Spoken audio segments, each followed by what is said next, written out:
মন্ত্রিসভার সম্প্রসারণের বিষয়টি নতুন করে সামনে এসেছে। আগামী বাজেটের আগে কিংবা পরে মন্ত্রিসভার সম্প্রসারণ হতে পারে এমন গুঞ্জন হচ্ছে আওয়ামী লীগ মহলে। বিভিন্ন সূত্রগুলো বলছেন মন্ত্রিসভায় আরও নতুন মুখ আসতে পারে। দু একজন মন্ত্রীর দপ্তর পরিবর্তনের বিষয়টিও ভাবা হচ্ছে বলে দায়িত্বশীল একাধিক সূত্র নিশ্চিত করেছে। সাম্প্রতিক সময়ে বাংলাদেশের জন্য কতগুলো ইস্যু অত্যন্ত গুরুত্বপূর্ণ হয়ে এসেছে। এরকম বাস্তবতায় প্রধানমন্ত্রী মন্ত্রিসভার সম্প্রসারণ করতে পারেন বলে আওয়ামী লীগের কোনো নেতা জানিয়েছেন। উল্লেখ্য, ৭ জানুয়ারি নির্বাচনের পর ১১ জানুয়ারি আওয়ামী লীগ সরকার গঠন করে প্রধানমন্ত্রী শেখ হাসিনার নেতৃত্বে নতুন মন্ত্রিসভা গঠন করা হয়। ১ মার্চ ৭ জন নতুন প্রতিমন্ত্রীকে যুক্ত করার মধ্য দিয়ে মন্ত্রিসভা সম্প্রসারণ করা হয়। এখন মন্ত্রিসভার সদস্য সংখ্যা ৪৪ জন। সামনের দিনগুলোতে মন্ত্রিসভা আরও বড় হতে পারে বলে বিভিন্ন সূত্র ভুল ধারণা করছে। বিশেষ করে কয়েকটি মন্ত্রণালয়ের ব্যাপারে সরকার নতুন করে গুরুত্ব দিতে চায় বলেই মন্ত্রিসভা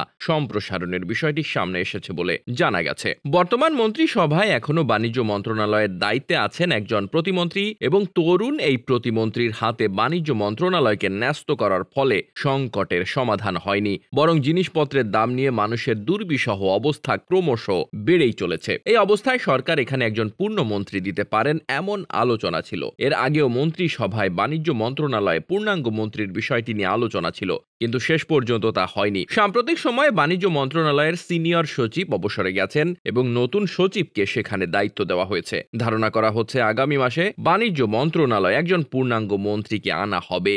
অর্থনৈতিক সংকট মোকাবেলার জন্য পরিকল্পনা মন্ত্রণালয়ের পরিবর্তনের বিষয়টিও ভাবা হচ্ছে। সেখানে একজন পূর্ণাঙ্গ মন্ত্রী দেওয়া হচ্ছে। একজন প্রতিমন্ত্রী আছেন বটে, তবে পরিকল্পনা মন্ত্রণালয়ে একজন অর্থনীতিবিদ বা অর্থনীতির সঙ্গে সংশ্লিষ্ট কাউকে দেওয়ার বিষয়টি নিয়ে সরকার ভাবছে বলে জানা গেছে। সাম্প্রতিক সময়ে শ্রমনীতি নিয়ে আন্তর্জাতিক মহলের ব্যাপক আগ্রহ সৃষ্টি হচ্ছে। বিশেষ করে মার্কিন যুক্তরাষ্ট্র বাংলাদেশের শ্রমনীতির বিষয়টিকে গভীরভাবে পর্যবেক্ষণ করছে এবং এটি নিয়ে সামনে বড় ধরনের সমঝোতা এবং সংলাপে বাংলাদেশকে যেতে হবে বলে অনেকেই মনে করেন। এই বাস্তবতায় শ্রম মন্ত্রণালয়ের একজন পূর্ণমন্ত্রী দেওয়ার বিষয়টিও সরকারি মহলে আলাপ আলোচনা হচ্ছে বলে জানা গেছে। তথ্য ও সম্প্রচার প্রতিমন্ত্রী হিসেবে মোহাম্মদ আলী আরাফাত পূর্ণমন্ত্রীর দায়িত্ব পেতে পারেন এমন গুঞ্জন রয়েছে। গত কয়েক মাসে তার পারফরমেন্স অত্যন্ত ইতিবাচক বলেই সরকারের নীতি নির্ধারক মহল মনে করছে। এছাড়াও প্রতিমন্ত্রী হিসেবে থাকা জুনায়েদ আহমেদ পলক এবং নসরুল হামিদের পূর্ণমন্ত্রী হওয়ার সম্ভাবনাও উড়িয়ে দেওয়া হচ্ছে না বলে কেউ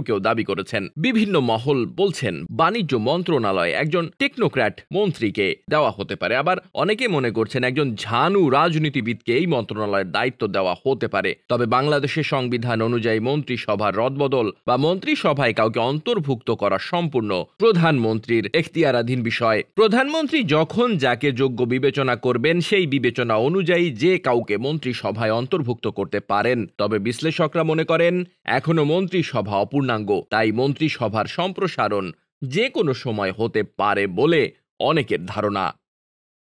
ডেস্ক রিপোর্ট, বার্তাবাজার।